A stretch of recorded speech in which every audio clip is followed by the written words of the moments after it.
Hare Krishna. Hare Krishna Prabhu ji. Hare Krishna Prabhu ji. Hare Krishna Prabhu ji. Hare Krishna. Hare Krishna. Hare Krishna.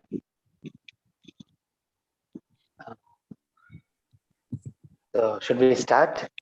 Should we wait for some time?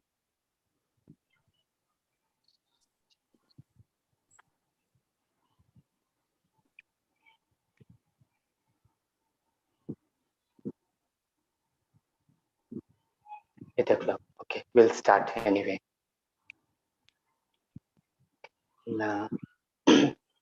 Hare Krishna, all my dear friends. So I will seek blessings of Srila Prabhupada before reading from Bhagavad Gita as it is. Om Ajnanaatimirandasya Jnananjana Shalakaya Chakshurunmilitanmena Tasmai Shri Gurave Namaha. Namo Vishnupadaya Krishna Prishtaya Bhutale Srimate Bhaktivedanta Swami Nitinamine Namaste Saraswati Deve Gauravani Tarine Nirvishesha Shunyavadi Pastyatya Deshatarine Jai Shri Krishna Chaitanya Prabhu Nityananda Shri Advaita Gadadhara Shivasati Gaura Bhaktaranda. Hare Krishna Krishna Krishna Hare Hare Hare Rama Rama Rama Hare Hare Hare Krishna Krishna Krishna Hare Hare Hare Rama Rama Rama Hare Hare Hare Krishna Krishna Krishna Hare Hare Hare Rama Rama Rama Hare Hare Mukam Karoti Vachalam Pangam Langayate Girim Yat Kripa Tatham Vande Shri Guru Dinatarinam Vancha Kalpatarubhyasya Kripa Sindhubhya Evacha Patitanam Bhavanebhyo Vaishnavibhyo Namo Namaha. So I pray at the lotus feet of my eternal spiritual master, Divine Grace A.C. Bhaktivedanta Swami Srila Prabhupada, and I seek his blessings so that I can speak on today's subject matter.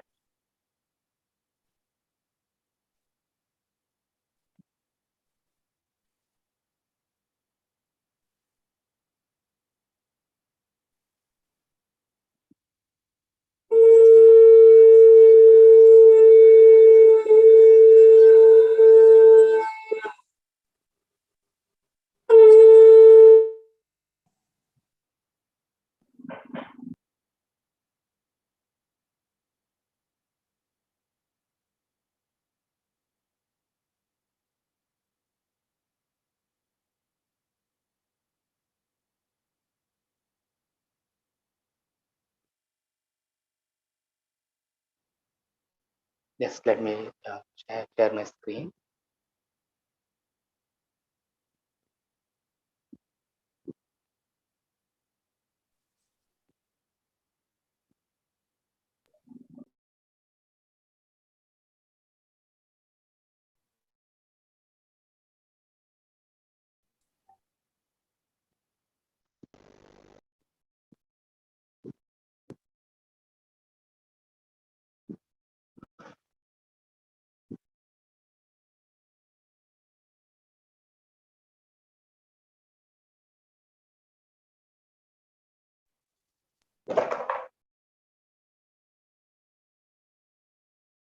Okay. Hare Krishna.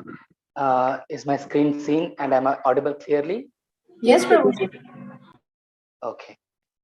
Okay. Hare Krishna, my dear devotees. So today we'll be reading the first part of the second chapter, which is entitled "The Contents of Gita Summarized." So the second portion of this chapter will be on Wednesday. So tomorrow will be Narsimha Chaturdashi celebration at the temple. So please join. And Wednesday is this Sridhar Prabhu will take the second portion of this chapter. Okay. Now what has happened? We are in the middle of the battlefield. So the chariots were readied and the bows were drawn. The conches were blown on each side, and battle was about to begin. At that time, Arjuna requests Krishna to draw his chariot to the center of the battlefield. So as soon as he sees his cousins, his grandfather, his guru, he becomes depressed. He's filled with uncertainties. He is full of confusion. He loses his composure. So even though he seemed to have made some convincing arguments why he shouldn't fight, he becomes confused as what is the best course of action he should take. So Arjuna is now faced with such a predicament. Either he has two options now. It's very difficult situation. So he has two options. Either he has to give it up, or he has to take the superior guidance to resolve his predicament. And Arjuna, he takes the second option. He surrenders. He surrenders to Krishna, and that's a great step. So it takes lots of courage and humility to accept failure in life. But unless we accept the failure, we cannot succeed in life. So it is said that success has many fathers, but failure is an orphan. So Arjuna is not an ordinary personality. He is a personality with great talents. He has achieved great accomplishments. Still he was not falsely proud. He was humble, and it is this humility that gave him the strength to acknowledge and take responsibility of his weakness and come to the point of surrendering to the superior authority. So there are three lessons that we can learn from the personality of Arjuna. The first one is, unless we acknowledge our own deficiencies, until then we cannot accept any guidance. We cannot raise above our weakness. So we have to identify our deficiencies. So so failure is a stepping stone only for those who recognize and are eager to learn from their mistakes. That is one point. And the second point is, to be progressive in life, it's essential to cultivate humility. So when we are humble, we are able to take the shelter of superiors. So Hare Krishna, some sound is disturbing.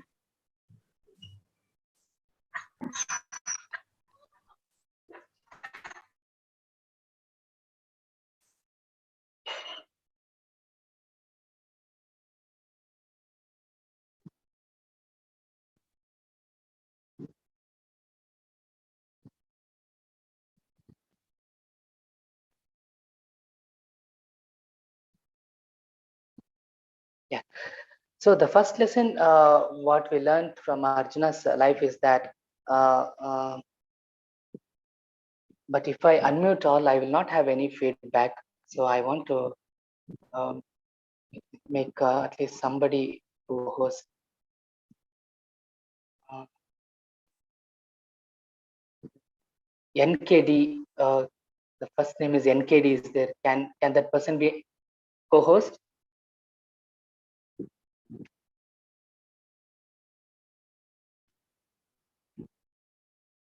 Yes, Hare Prabhuji. Krishna. Hare Krishna. Yeah, I will make co-host. Yeah, yeah. Please give me feedback if there is any problem. Sure, Prabhuji. Right.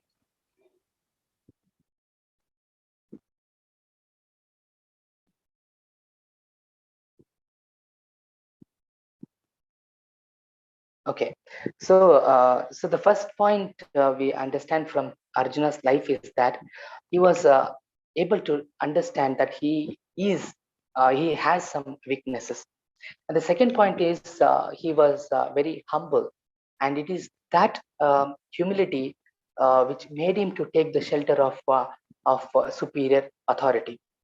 And this, if we are humble, it will protect us being falsely proud of our accomplishments and strengths. The third lesson, what we can understand from Arjuna is that the fundamental step, and this is most important point, the fundamental step in spirituality is to accept a guru who comes in the authentic lineage of spiritual teachers since time immemorial, and who has mastered the art of spiritual science. So, even in ordinary life, we see that most of the you see techniques or education, we get it from the superior teachers, and therefore the spiritual life is also not an exception. So, what seemed impossible, it became possible because of Arjuna's three qualities that we just now saw. So, with these qualities, he could solve his predicaments. So, the three key points for success are: one is we should be eager to learn, second is we should be humble and acknowledge our weaknesses, and third one is we should accept a bona fide teacher to guide us through the challenges of life. So here is the verse, a very famous verse of Bhagavad Gita, where Arjuna is submitting to Krishna. Karpanya dosha upahata swabhava prichami tvam dharma samoda cheta yat shreyasyan nishchitam bruhitan me shishyaste aham sadimam tvam prapanam shishyaste aham sadimam tvam prapanam. Now I am confused about my duty, and I have lost all composure because of weakness. In this condition, I am asking you to tell me clearly what is the best for me. Now I am your disciple and a soul surrendered unto you. Please instruct me. So this is a very famous verse of Bhagavad Gita. So all of us are in the material world which is full of perplexities. In fact, the material world is designed in such a way that it is the source of perplexities for everyone. At every step, there is perplexities, right? And a Bhagavatam verse describes these perplexities. Samashrita ye padapallavam Mahat padam punya esho murari bhavam buddhi vatsa padam param padam yatvi padam natesha. So this verse is saying padam at every step there is danger. So this, just like the material world is described, just like a blazing forest fire. So no one goes to forest to put up the fire, but it's because of nature. The wind is blowing, the bamboos are rubbing each other, and fire blazes. So our world situation is such like all the perplexities automatically appear without our wanting such perplexities. No one wants fire, yet it takes place, and we become perplexed. So it behooves upon us to solve these perplexities and understand the complete science of solution. We should not be solving only superficial symptoms, but we should solve the deeper problems of life. So a person who has a bona fide spiritual master is supposed to know everything. So one should not therefore remain permanently in the material perplexities life after life, but should approach a bona fide spiritual master. So the scriptures use two words. One is the miser, other one is Brahmana.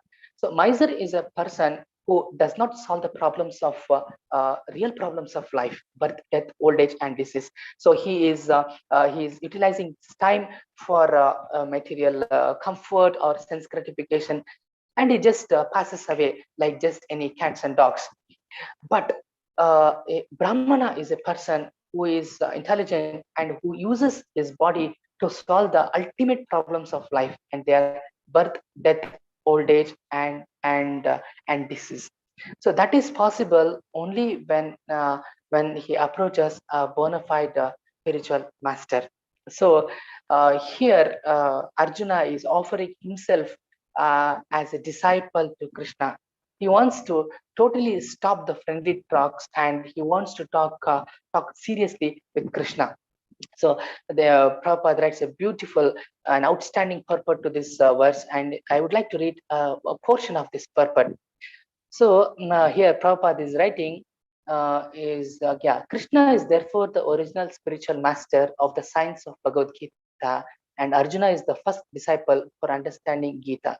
How Arjuna understands Bhagavad Gita is stated in the Gita itself, and yet foolish mundane scholars explain that one need not submit to Krishna as a person, but to the unborn within Krishna. There is no difference between Krishna's within and without, and one who has no sense of this understanding is greatest fool in trying to understand Bhagavad Gita.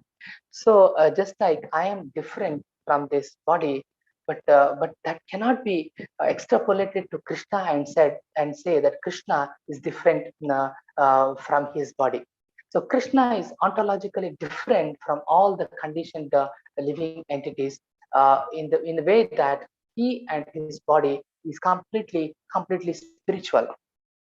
So and we are part and parcel of Krishna.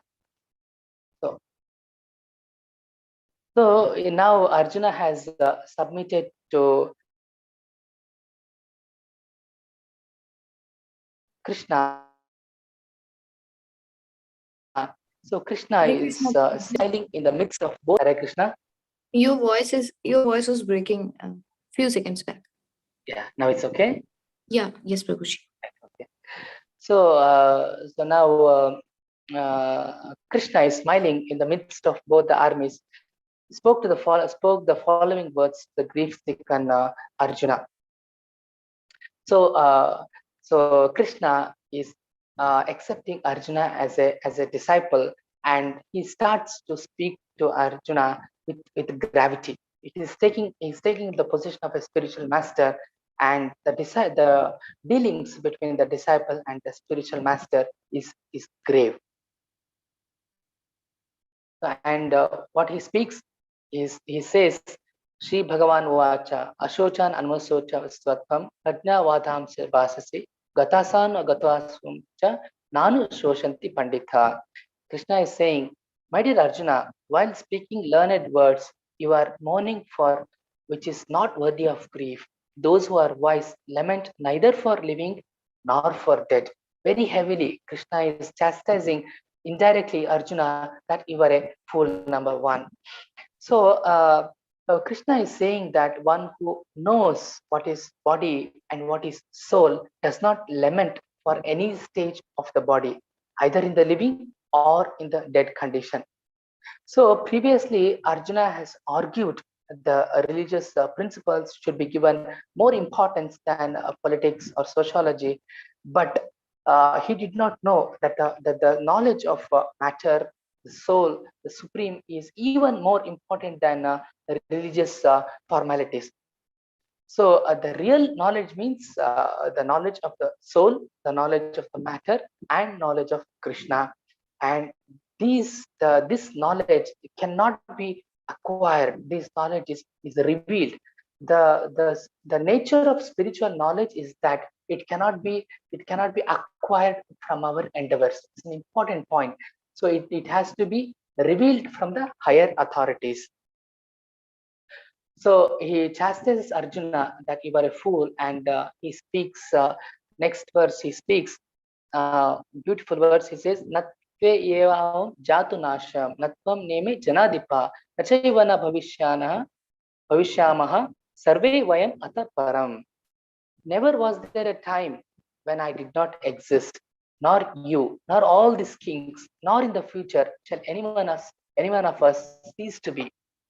So, in the Vedic literature, there is a verse which says, "Nityo nityanam chetas chetananam eko bahunam yo vidadati kaman." So, only when one understands that the supreme person, the amongst the living entities, Krishna is the supreme, and amongst the conscious living entities, Krishna is the supreme conscious. Only then one can attain to the perfect and eternal peace.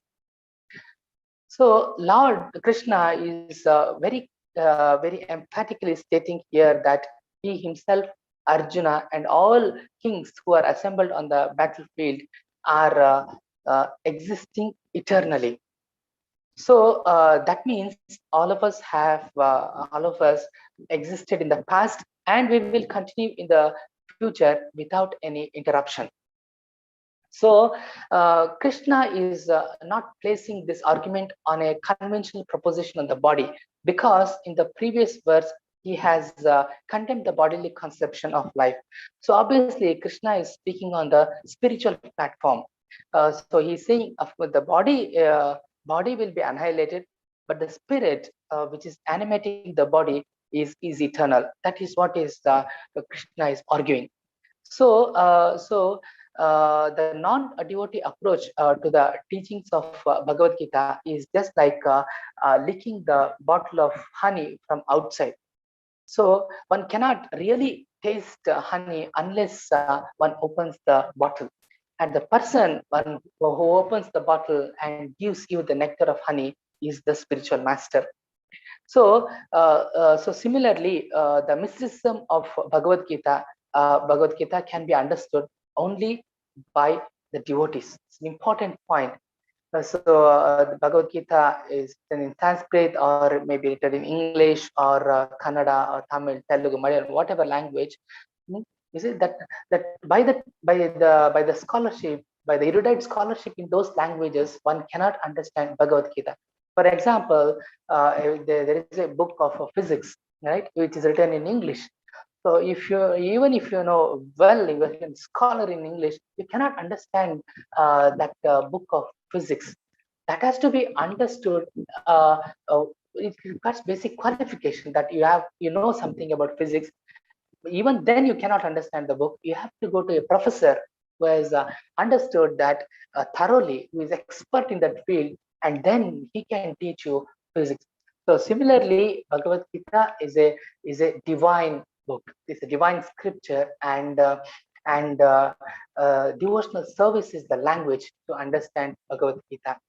And the spiritual master he is the expert in devotional service, and he will explain that to the disciple who is serious in understanding the and making attaining the perfection of life. So here one more important point. Krishna is saying, I, you, and all kings. That means he is using the plurality for the individual soul, and therefore, Krishna is rejecting the monistic contention here. So many people believe that the supreme soul can be cleavable, and upon liberation, that soul will get merged in the supreme spirit, and that contention is rejected by Krishna in this verse. So next, very famous verse, Krishna is saying, Dehino asmin yata dehe kaumaram yovanam jara tata dehantara praptir dhiras tatra namuyati. So as the embodied soul continuously passes in this body from boyhood to the youth to old age, the soul similarly passes into another body at death. A self-realized soul is not bewildered by such a change. It's verse number 13. So, so every living entity is an individual soul, and we are changing the body at every moment. So just like the body has around 200 trillion human cells, and every moment the cells are changing. For example, the stomach cells are changing every day. The skin is changing every 6 weeks, every 6 weeks. So like that, every and red blood cells in the body, they change every 120 days. By every 7 years, we have a new set of cells. The cells are not growing; the cells are changing. So we are changing the body from the child to the youth to the old man, and yet the experiencer, the self within each body is the same, and that is the spirit soul, and that does not undergo any change. So this individual soul finally changes the body, and that is called as death, and it transmigrates to another body under the supervision of the superior authority. So if it is true, and it is true that we are changing from one body to another body, we are transmigrating from one body to another body. We should aspire for the best body possible in the next life, and this life is the preparation to get the best body possible in the next life. uh, think about it. So any man who has perfect knowledge of the constitution of the individual soul, the super soul, and the matter is called dhira. Krishna uses that word dhira, tatrana muhyati, dhira. So he's the most sober man, and such a man who is self-realized is not deluded by the changes, by the change of body. So we are the Krishna is saying we are individual soul, and we have a we are subjected to forgetfulness. You see, so if I ask you what did you do last week at 8 o'clock in the morning, you have to really dredge into your memory, and just it's very difficult to figure it out. You see, so even yesterday, if I ask you at certain time, it will be really difficult to. You may take some time to reply. So we have an enormous capacity to forget, and the forgetfulness so much that we have forgotten Lord Krishna, who is an essence of our life. So the whole message of Bhagavad Gita is Krishna is saying so many things just to revive our memory of Krishna. So let us go to the next verse. Krishna is saying, it is the 20th verse. Yeah. Yeah. Now Krishna is defining what are the characteristics of the soul.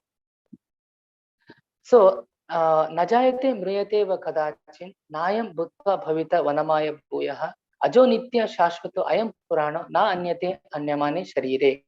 For the soul there is neither birth nor death, nor having once been does he ever cease to be. He is unborn, eternal, ever existing, undying, and primeval. He is not slain when the body is slain. So some of the characteristic feature of the soul, he is saying he is unborn, he is eternal, he is ever existing, undying, and primeval. So only the body is slain, whereas the soul is not subjected to death. So the Atma, the soul, the Brahman, these are the some of the terminologies for the soul. It is qualitatively a small atomic fragmental part of Krishna, and it is quality. The word is qualitatively same with Krishna, but quantitatively it is different. The soul is infinitesimal, and Krishna is infinite. So we are just a drop in the ocean, and Krishna is ocean. So so the soul does not change like the body. Soul is not subjected to born. Is Krishna is using the word unborn. So since it is unborn, no past, present, or future for the soul.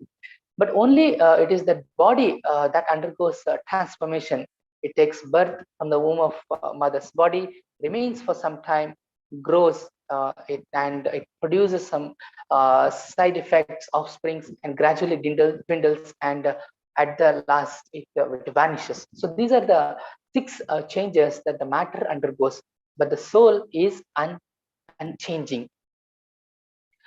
The soul is not born, but it takes on the material body. The body takes birth, and therefore soul appears to take birth.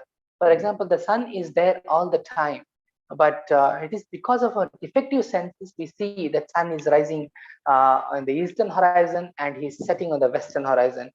So, but sun is always there. So similarly, because the body is because the soul is taking on the body, there is birth and death of the body. It appears like that for us, that there is birth and death for the soul, but actually the soul is undying.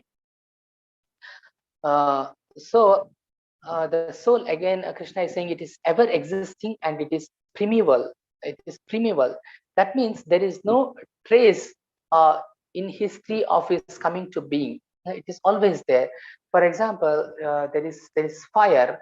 So at the moment fire is there, the light and heat is always there. They are inseparable from the fire, but yet they are separable in the sense the fire can be at one place and its heat and light can be felt at another side, another place. What I want to say is that it is just like the heat and the light are part and parcel of the fire. So similarly, it is always there. As soon as the fire is there, the heat and light is there. So similarly, the soul is part and parcel of Krishna. So it is ever existing with Krishna. But just like the heat and light appear to come from, and they are originating from the fire, similarly, the soul is also originating from Krishna. So that is the meaning of ever existing and primeval. So uh, the soul never gets old. It's only the body is getting old. So then Krishna is saying that the soul is full of knowledge and it is full of consciousness, and therefore the consciousness is the symptom of soul. uh, just like if there is light, we infer that sun is there. So similarly, the consciousness is there, we should infer that the soul is there in the body. So, but however, our consciousness is different from the consciousness of the supreme. The supreme consciousness knows the pains and pleasures of all the body because he's present as Paramatma in every body. He knows what is present, future, past, everything he knows. But the individual soul is just aware of the pain and pleasure of his own body. That's all.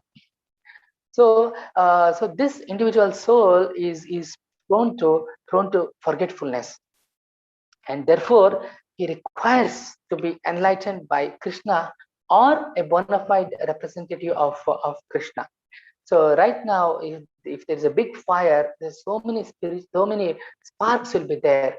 So as long as that spark is aligning with the big fire, it is glorious. But the moment that spark falls down, it becomes extinguished. That is our state.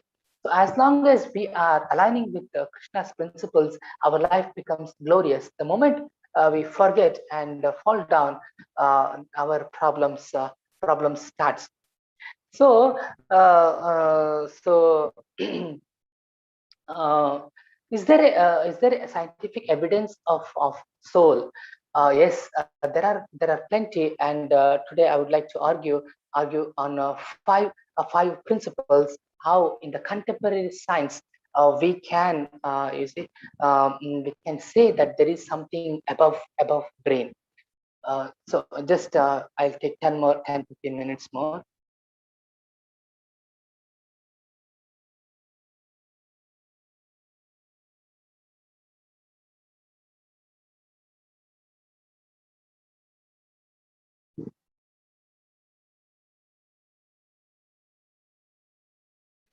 So all of us think that the consciousness, we are conscious, that gives us the self awareness, that gives conviction, you see that gives you see awareness of what is happening around us, within us.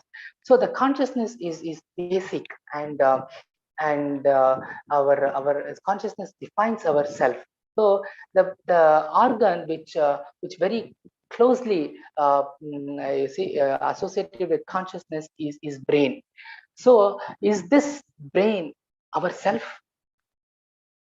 That is the question the Western philosophers are asking.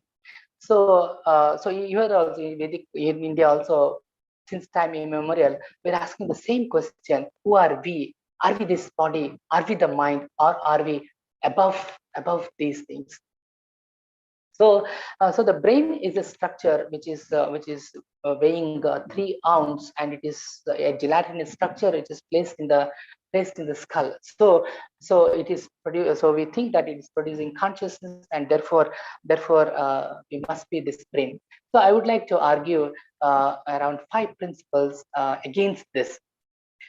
So we feel our conscious experience, our development of the self, and the way we live, all we feel there is a necessity of a complex normal brain. But Dr. John Lorber, a British neurologist, is published a paper which is saying, is your brain really necessary? So he has studied so many scans of so many people, and one such person he is presenting in this paper. So he is writing, there is a young student at this university, Dr. Lorber said, who has an IQ of 126, and he has gained a first class honors degree in mathematics, and yet the boy has virtually no brain. Okay, so this boy was studying at the University of Mississippi, and he had his head circumference slightly larger than his peers. And out of the interest, his professor referred him to Dr. Lorber.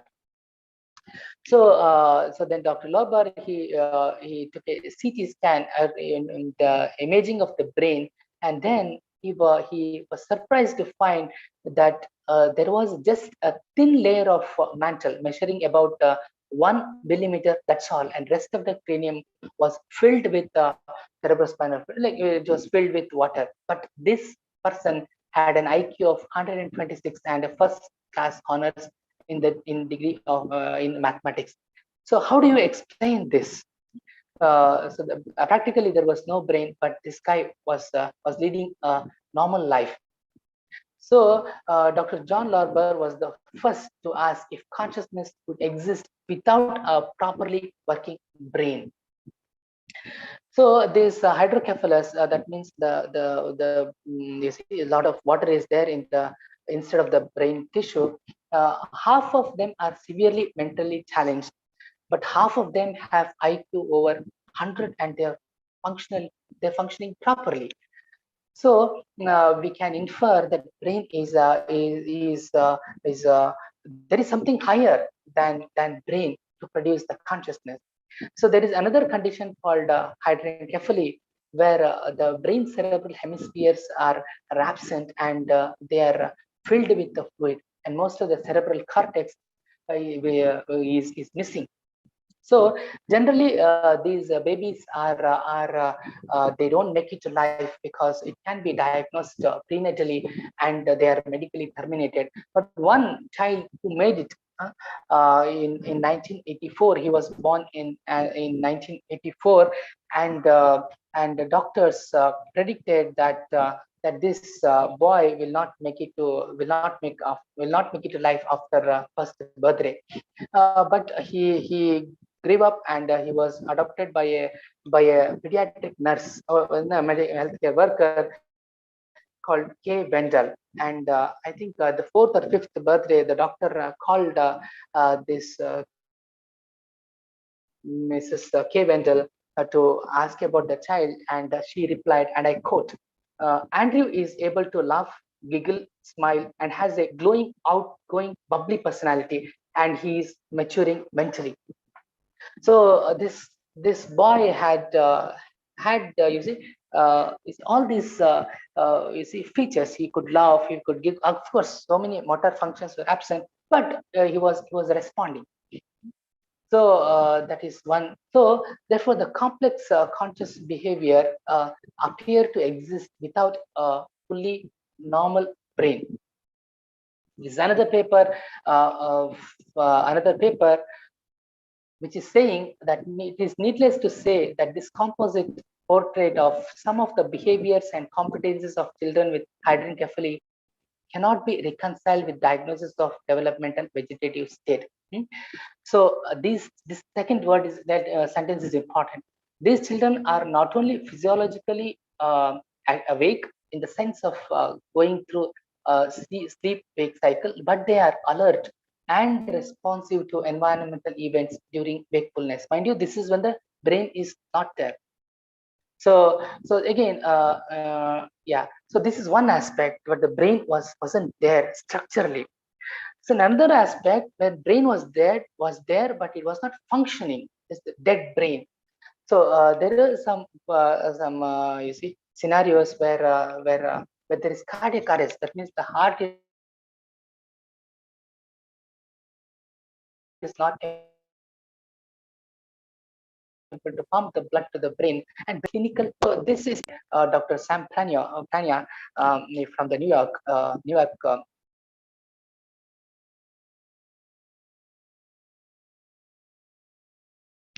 hospital. Prabhuji, your voice is breaking. Sorry to interrupt. So he has studied till. So you have heard the Krishna. Prabhuji, your voice was breaking. Yeah. Okay. Yeah. Now it's okay. Yes, Prabhuji. So it may be little you say little difficult to understand these things, but if you understand, just you can hear, that's enough. These things are in the contemporary medical field, so you can just hear.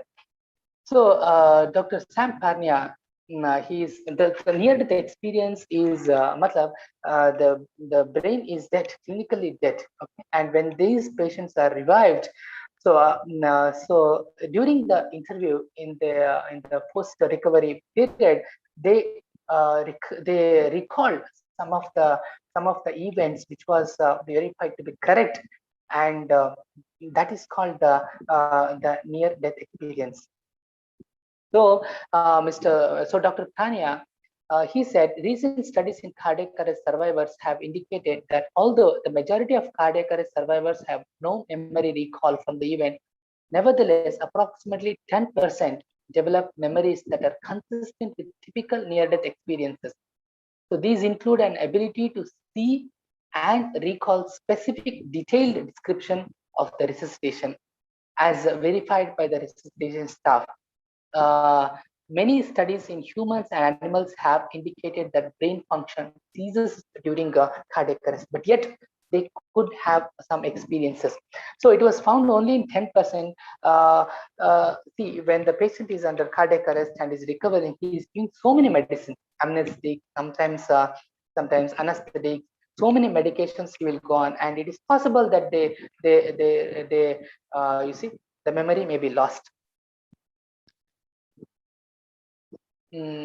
So this is another Samparne is continuing in the last quote. He's continuing, thus raising the question of how such lucid, well-constructed thought processes with reasoning and memory formation can occur at such a time when brain is not functioning. So this raises the question as to the origin of consciousness.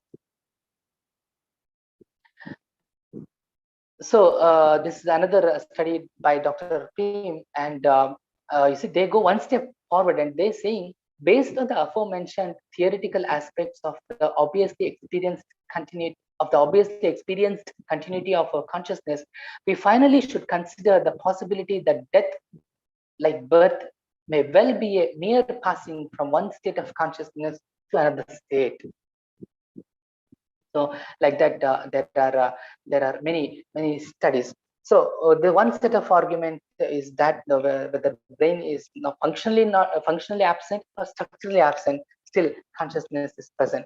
So another, I'd like to argue from the quantum physics point of view. This is, I'm not expert in this field. Whatever I have understood, I'll just say in 2-3 sentences. So the brain at the micro level is functioning at neuron. The functional unit of the brain is called neuron, and the molecular level of that neuron is a microtubule. So the microtubule is made up of a chemical called tryptophan, and what they are saying is that there are many. You see, this tryptophan has electrons, and they are in the wave-like forms, just like you see in the quantum world. So there are many states of indeterminate present in the brain, which is behaving like a quantum now. It's called quantum biology. So animals, the birds use this quantum biology, that migration. They go from one place to another place. That is based on this quantum computing. So there are many wave-like functions and in the brain, and that brain, like option one we have, option two, like option three, like so many brain functions we have, and that is collapsed by a higher authority. So just like the matter has an indeterminate state and it becomes determined when it's observed. So similarly, the brain has many quantum states, and it becomes determined when it is collapsed by an observer. So there should be an observer above the brain to collapse the state of indeterminate. So what is that higher, that we will see later. So the other point I would like to argue is that the mind can manipulate the brain. This is called brain plasticity. You see, the one neurosurgeon called Jeffrey Schwartz. So he was dealing with mostly the patients of obsessive compulsive disorders, and what he recommended in them is mindful attention by relabeling, reattributing, refocusing, and re-evaluating. The structurally brain could be manipulated. So therefore, our experiences are shaping brain chemistry. It is not that we get experience from brain chemistry; it's other way, because we are able to manipulate the brain. That is called brain plasticity. The fourth is the unification process. Suppose I am seeing an object in front of me. So the color is perceived at one part of the brain. Its shape is perceived at another part of the brain. The distance is perceived in another part of the brain. So how they are unified, but I am not seeing color differently. I'm not seeing the substance differently. I'm having a holistic, unified perception. So where is this occurring? There is no place in the brain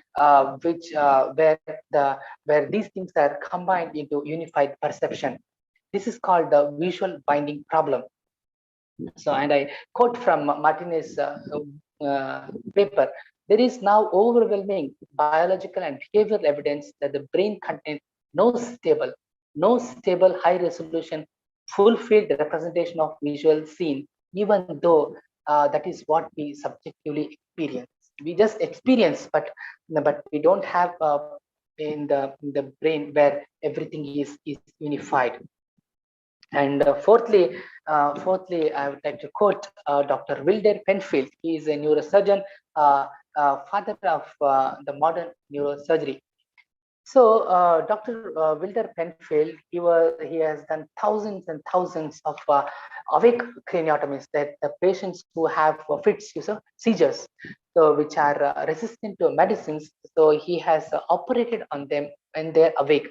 The brain is not a painful structure, so it can operate. So he has stimulated different parts of the brain, and he has elicited different response. There's the moving of the hand, taste, moving of the hand, and then you see the experience of red color, green color, like so many he has done. But he was not able to elicit will, and therefore so his experience is 30 years in this surgery, and he has done thousands of surgeries. And in his book Mystery of Mind, it's a beautiful book. He writes, there is no place in the cerebral cortex where an electrical stimulation will cause a patient to decide. That means we cannot elicit a will in the patient. And Penfield concluded that there was a causal force missing which could not be explained from brain alone. He argued the mind was not in the brain chemistry and could not be. He called it mind, but we'll see. and he could not be. He said the mind could not be explained by brain chemistry. The last argument, yeah, I think the last argument is the split brain patients. So for some reasons, see, our two brains are connected. For some reasons, they are disconnected. So if brain was producing our consciousness, our self, our personality, then we should have two. The patient should have split personalities, but this doesn't happen. They have a unified attention. You see, the right hand should move another, the left hand should move another way, but they have a coordination. They can move, they can do a complex you see, activities like playing the piano, driving a motorcycle. So there is unified attention. That means the consciousness, the self must be above the brain. So to sum up in the words of Colin, the problem with materialism is that it tries to construct the mind out of properties that refuse to adapt to mentality. So the brain is made up of or functionally similar as other cells in the body like liver and kidney. And how come it produces consciousness? That's the question we should ask here. So coming back to our presentation.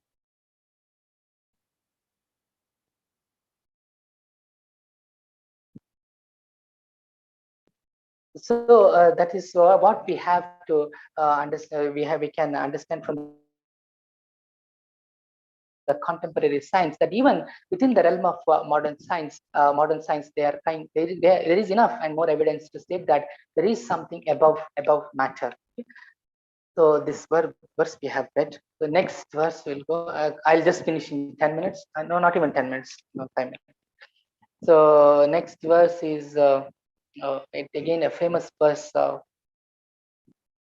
Where Krishna is saying, Vashamsi jirani yata vihaya navani grananti naroparani tata sharirani vihaya jirnani anyani samyati navani dehi.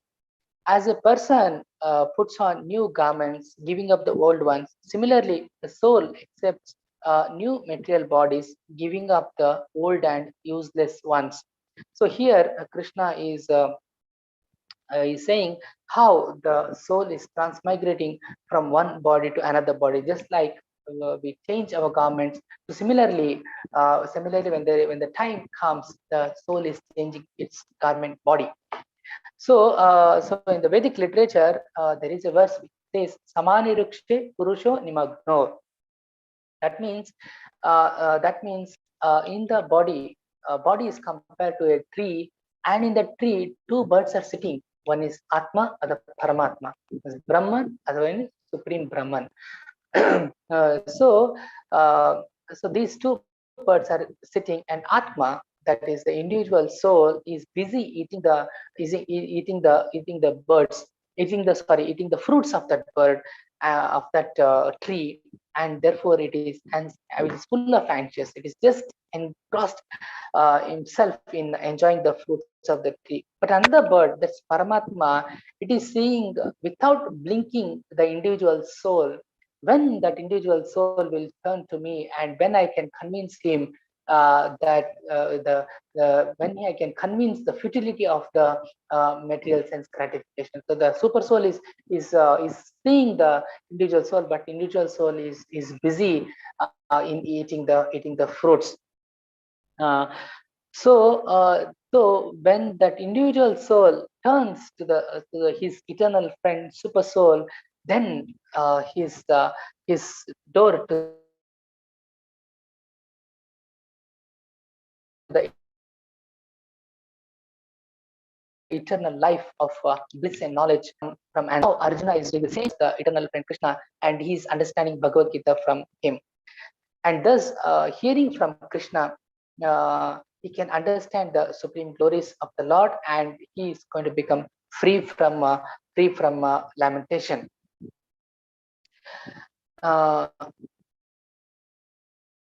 yeah. So as I told you, the forgetfulness is our nature, and therefore we have to revive that forgetfulness by agreeing to align with the super soul. So now Krishna is saying some of the characteristics of the soul. The soul can never be cut into pieces by any weapon, nor can be burnt by any fire, uh, nor can be burned by fire, nor moistened by water, nor withered by wind. The individual soul is unbreakable, insoluble, it can never be burnt or dried, is everlasting, all pervading, unchangeable, immovable, and eternally the same. So, so many characteristics of the soul, that is, it is immutable, it is immovable, it is all pervading, it is unchangeable, it cannot be dried, it cannot be burnt, it cannot be cleaved, it cannot be moistened by water. So, so Krishna has mentioned all kinds of weapons: the swords, the flame weapons, the rain weapons, the tornado weapons. They are unable to kill the spirit soul. So, nor was it possible to cut the individual soul from the original Supreme Lord. So, rather, the soul is a part and parcel of separated part and parcel of Krishna, and it is able to. It is now under the illusory energy. Just like the spark has fallen from the original fire outside, it is extinguished. So similarly, we are not experiencing these qualities of the soul now. uh, yeah, so we are not experiencing these qualities, isn't it? We are experiencing miseries, we are experiencing the temporary nature, we are experiencing ignorance, and so many problems we are experiencing. But the soul is by nature, it is divine. So therefore the soul is completely covered by matter, just like the doctors wear gloves, and whatever they touch or do, it is with the gloves. It is not the direct perception. So similarly, the soul is completely covered by matter, and whatever it is doing, it is it is through the matter only. But it is divine. So the presently the soul is covered by so many layers of matter.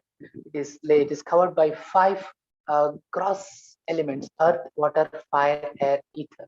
Then it is covered by five senses, 10 senses. That is five dhanendriya, five karmendriyas: eyes, nose, you see, tongue, ear, skin, like that. Then five karmendriyas, and then mind is there. Mind is the master of these senses. So we have these 16 layers which is covering the soul, and uh, and therefore that 16 syllable mantra is given to purify us from these material contamination. Hare Krishna, Hare Krishna, Krishna Krishna, Hare Hare, Hare Rama, Hare Rama, Rama Rama, Hare Hare. So by vibrating these 16 syllables, transcendental sounds, one can purify his existence, and progressively he can go into the deeper and deeper and deeper level of existence. So that is the goal of life. We have to experience our divinity in relation with Krishna, not matter, not matter. That is our not the goal of life.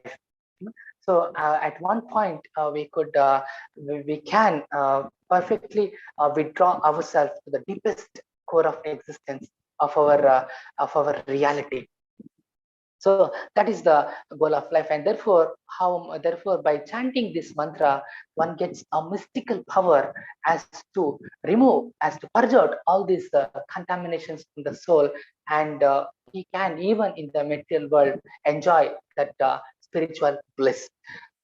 So I humbly request you to take this process of chanting the Hare Krishna mantra very seriously, and and chant the mantra. So the last verse is saying, uh, some look at the soul as amazing, some describe him as amazing, some hear of him as amazing, while others, even after hearing about him, he cannot understand him at all. So some people are so much engrossed in matter of sense gratification that they devote little time to understand the question of self-understanding, the question of self-realization, which is an essential part of the life. So even if we don't devote time, sufficient time for self-realization, then other activities has no meaning, because ultimately everything is defeated in our hard struggle of existence. So life is a losing battle. It is not a pessimistic idea; it is a realistic idea, and therefore we must make an inquiry into the self-realization. So some people are engrossed in matter and therefore they are not. But other people are interested, but they become victim of so many manufactured spiritual practices.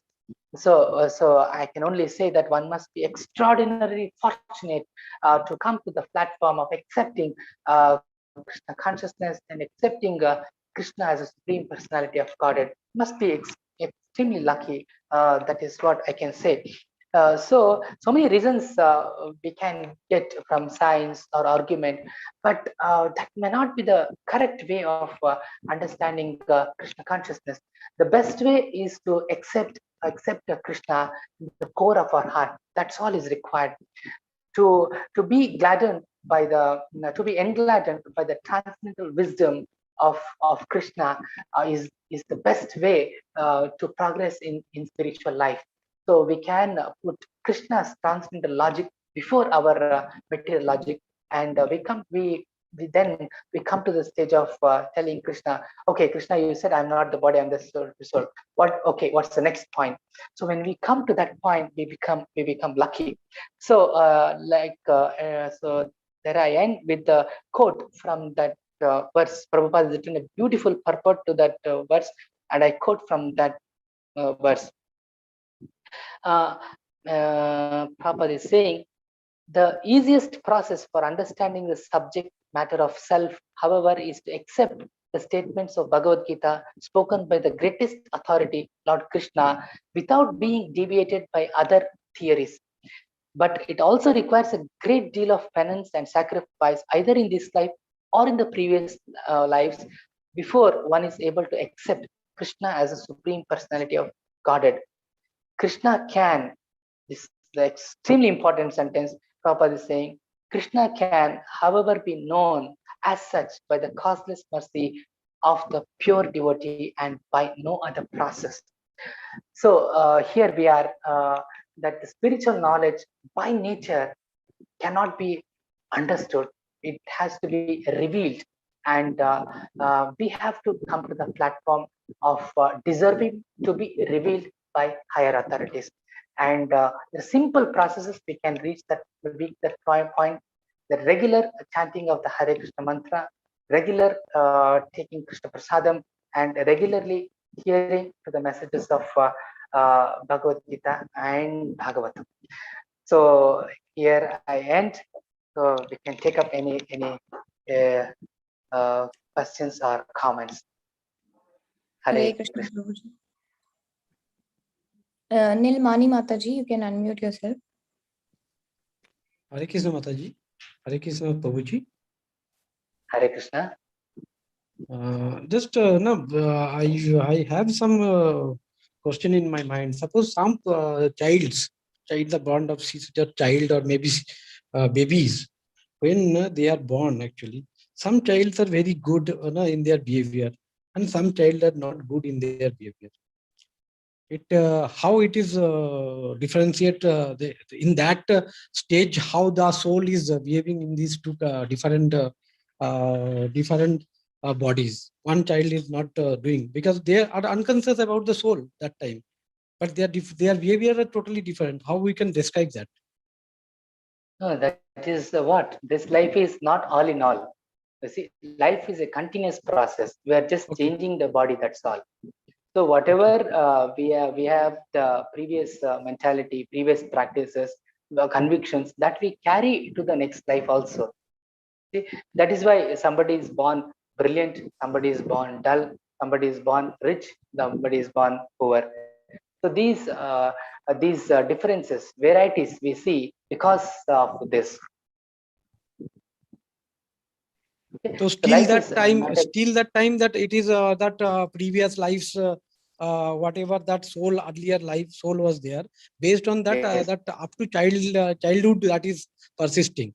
And as we go grown up and now childs are involved with different parents or environment, society, other relatives and everything, then they grow in a different direction. So that time yes. maybe there is a purification of their soul, chances of purification is there. This is my No, no, feeling. no, no, no. No, the soul is completely Satchit Ananda. It is Okay, pure. okay, okay. It is full of Okay, yeah. knowledge, and it is bliss. The gross body. The death is happening at to the gross body, whereas subtle body is there, which is covering the soul. Okay, so Yeah, that sir. subtle body is the mind. That is with the soul. It is going from one body to another body. So whatever convictions, whatever you have, that is from the subtle body. Sure, sir. Okay, But the soul is not interacting with matter at all. It is just designating the mind, and mind is doing on behalf of the soul. This is an important point. Are you understanding, sir? I'm understanding, but in the well, that soul is there in the two bodies. Okay, two boys maybe. That Yes. time your mind is no, half developed, or maybe underdeveloped, whatever maybe. As a now, as per as understanding by me, but when these souls are there in their mind, they are doing based on their previous souls activity, or that which is coming into carrying that newborn baby or newborn child who are there, they in that same soul is coming, or it is a different Same soul soul, is same same soul. soul, same soul, same soul. The knows me. So it is just transmitting, migrating from one soul to another soul. Just like the air is there. So air, So yeah, tell sir. okay, now sir, that how now this soul, when they will try to purify themselves. Suppose one is a bad soul coming into bad body, and that same child is behaving bad behavior. Now another soul is in the good body and he is behaving like a good. So for the bad body, wherever the bad soul is there, maybe soul, I'm not saying that it's a bad soul or it's a good soul. That soul should how he as a child, how he can purify that. My question is that. So purification is see we read from the purification happens because of sukruti. You have done some previous work, and Krishna is reciprocating that way. So one has done some sacrifice, some penance, some charity for Krishna in the previous life, and Krishna in this life he gives a chance for that particular soul to come out of the material existence and walk the pathway of spiritual life. Okay, so Brahmanda Brahmite Kona Bhagyavan Jeev, Guru Krishna Prasade Pai Bhakti Lata Beach. Somebody very rarely somebody is implanted with the seed of devotional service. Okay, so that inclination towards the spiritual life will be there with everybody. So we have to Okay. fan that inclination. Okay. Just like the smoke is there and fire is hidden, by carefully managing the smoke, we can light the fire up. So similarly, our eternal nature is spiritual, isn't it? Our eternal nature is that we have to enjoy with Krishna. That is there with everybody. Okay. We have to just fan it, just As like the lighted fire. yeah, just like you see in the child, the walking ability is there. You have to just support the child. That's all. Walking ability will automatically come as age matures.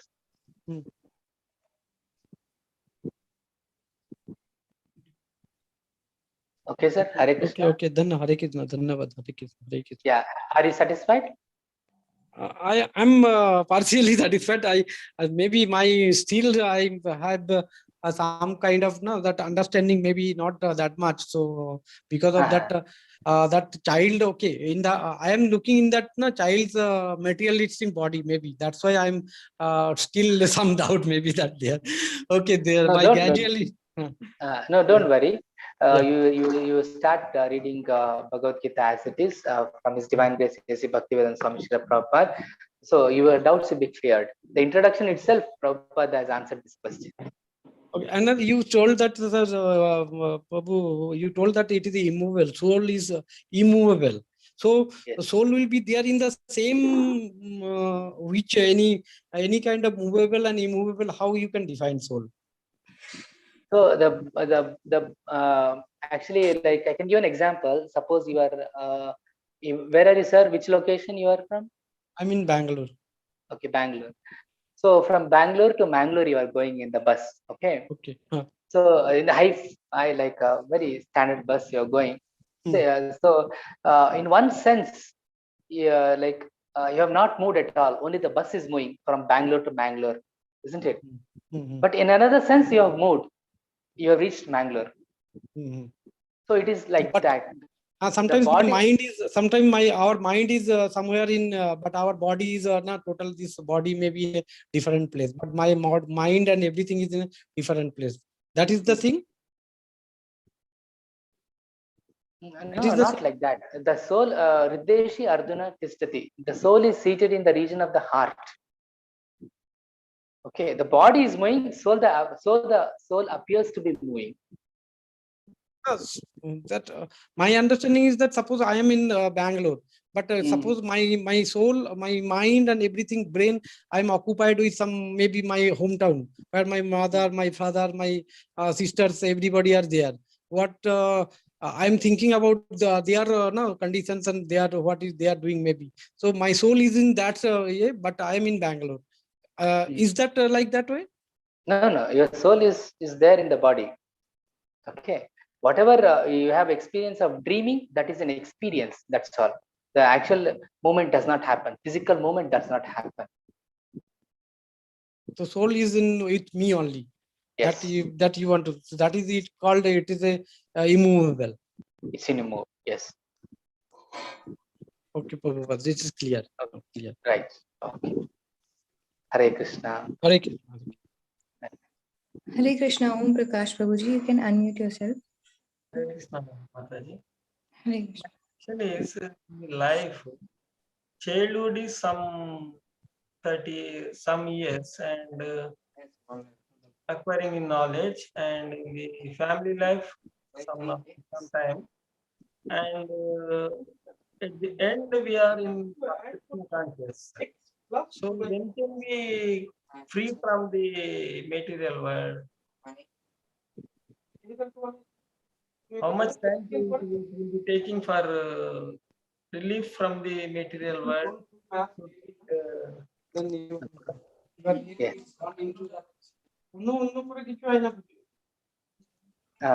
Hare Krishna. Dr. Om Prakash, can you hear me? Yeah. Yeah, so it's a nice question sir is asking. So how much time is required for Krishna consciousness, correct? That's the question. That's your question. Right, because childhood and yes. Family life is family life. Later only we are coming to the Krishna conscious. How Yes. much time is taking for relief from the material world or no birth? Yeah, so it's a wonderful question. The question itself is glorious. Yeah, so Kaumaram Acharet Prajna. So what is recommended in Bhagavatam is that one should practice the spiritual life at a very tender age. Okay, so but that is the highest the perfection one can practice, and he doesn't have material inclinations at all, and the whole life he dedicates to understanding the self, and he perfects his life. Okay, that is the highest perfection. But having said that, we are in the perplexities of the material world. We are so many we are already so much influenced by matter. Krishna says at any point, if one surrenders to Krishna, from that point he can become fully Krishna consciousness. One can begin this Krishna consciousness process from any age, no problem, till he can achieve perfection. I can give examples. See, Parikshit Maharaj began his from the scriptures. He became Krishna consciousness from the womb of his mother. Okay, and the one Ambarish Maharaj, he became Krishna conscious when he was young, like 20 years. Then Bharat Maharaj, he became Krishna conscious when he was middle age, 40 years, achieved perfection, achieved perfection. Then Dhritarashtra, he was very old, around 100 years of age. At that time, he realized, and then he became Krishna conscious. He achieved perfection. Okay. Then one person called Ajamila, it comes in the 6th canto of Bhagavatam. At the time of death, during the process of death, he called for Krishna and he became perfect. You see, so there is no time limit to become perfect Krishna conscious. No, it is up to us when we fully surrender to Krishna. You can, Prabhupada says, you can become fully Krishna conscious in one moment. If you decide now, you will surrender to Krishna. That's it. This life will be the last. But that surrender should be full. Okay, sir. No ahetuki apratihata yayatma suprasidati. There is no material impediment for full Krishna consciousness. You can become from any point of time. Any point of time we can be Krishna conscious. So then we can be free from the Fully Krishna conscious. Yes. Next janma may not be there if you We are can be fully Krishna conscious. fully Krishna consciousness. It will be there. So Krishna is promised. Name Bhakta Pranashyati. Krishna has said, my devotee will never perish. So in the Kali Yuga, can we say anyone is that much Krishna conscious?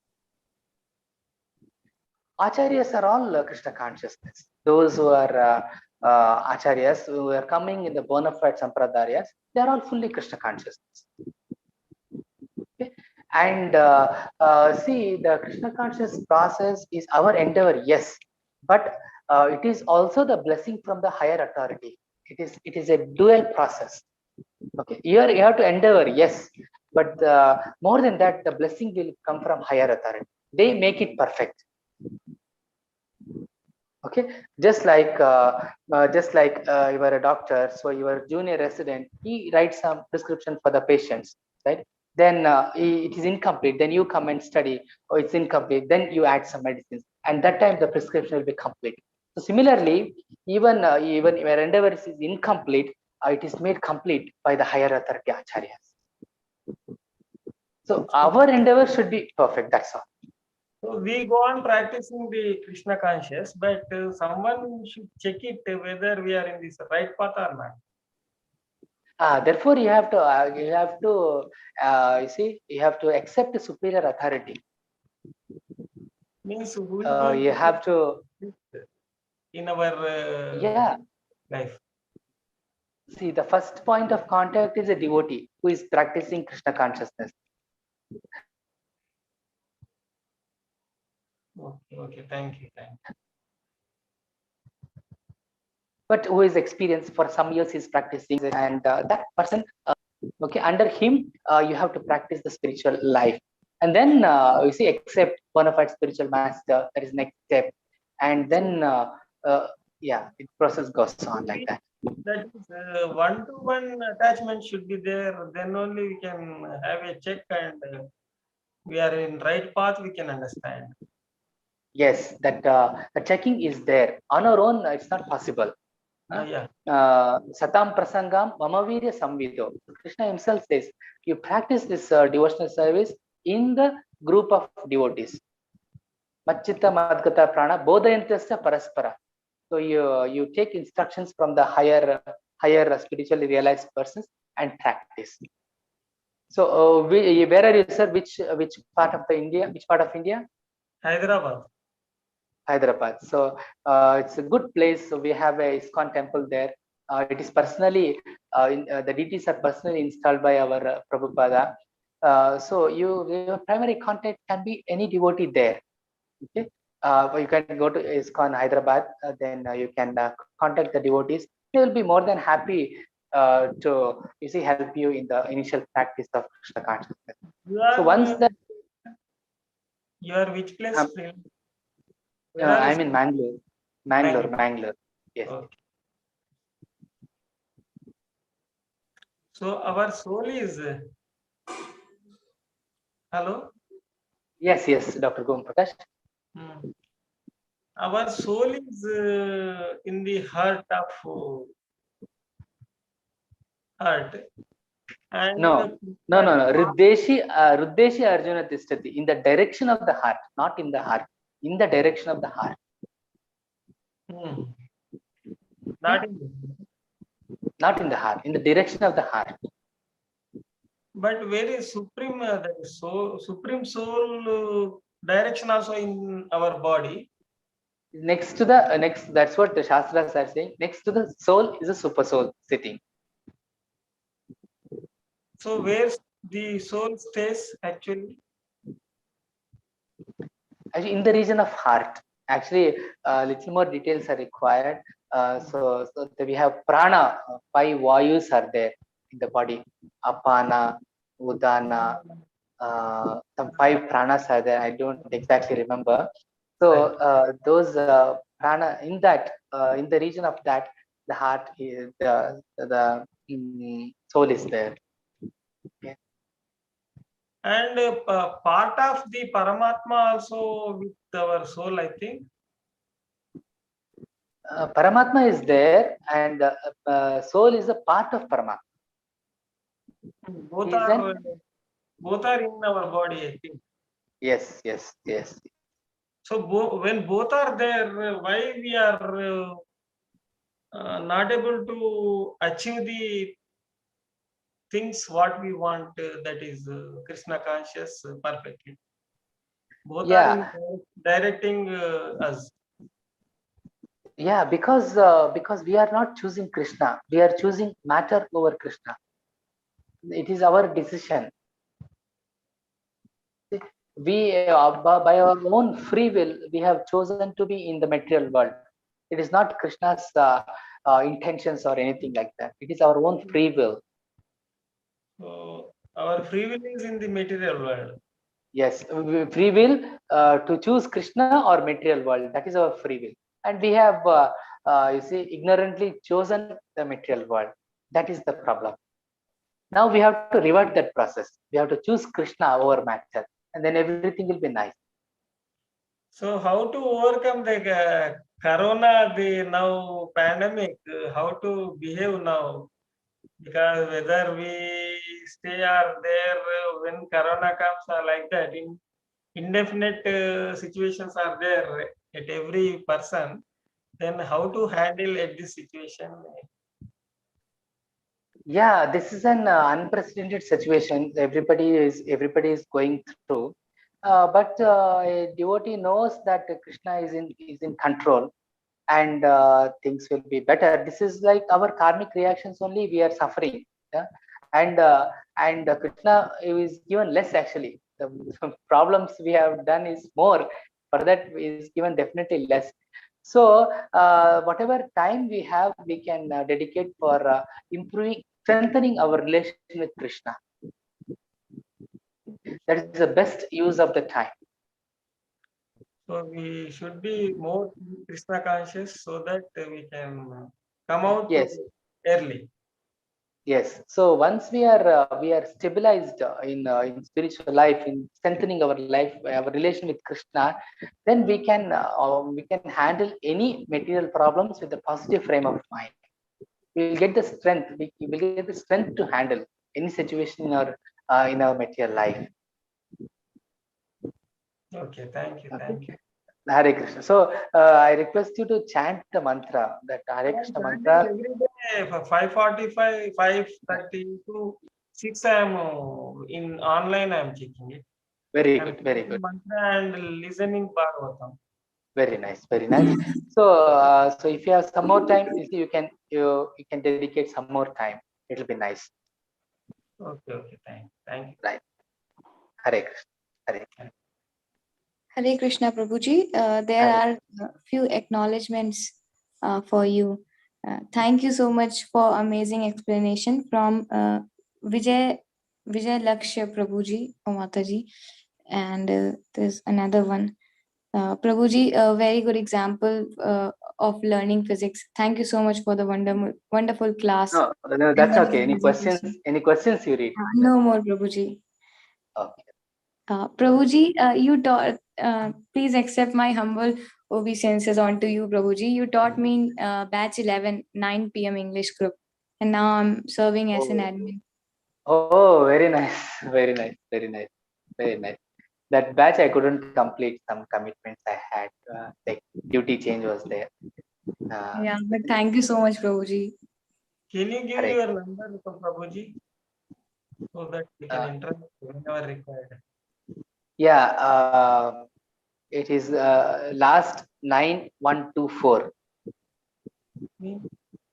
It's plus 971 971 plus 971 971 50 50 64 64 89 89. 124. So many numbers, I think. No, this is I would say Dubai number, Prabhuji. So you won't be able to call from here. You can put your question, then I will reply. Okay. 971 970 50 64 89 124. Yeah, 97 is once only. Plus 971 once only. 971 is only once. Once. 50 64 89 124. Yeah, correct. 971 50 64 89 124. Yes. Plus you add in front of 971. Yeah. Oh, Plus denotes Dubai. Prabhuji? Plus denotes Dubai. Plus means 00. You can just add plus. That's enough. Okay. Thank you. Prabhuji. Right. Okay. Then that the quiz I have no idea. Can you please tell how to do that quiz? Yes, Prabhuji. The link will be sent in the groups. Okay, it will be done, right? So, okay, then we'll close here. Yes, Prabhuji. Okay. Yeah. Tomorrow there will be Narsimha Chaturdashi program in the temple. So please join. 4:30 to 6:30, I think each program is there. Following which there is Kirtan, Abhishek, and special pravachan on Narsimha Dev pastimes. So we can all be joined and be blessed. Okay. I shall end the meeting here. Yeah. Yes, Prabhuji. Hare. Thank you. Hare. Krishna, Prabhuji. Thank you so Hare. much. Hare.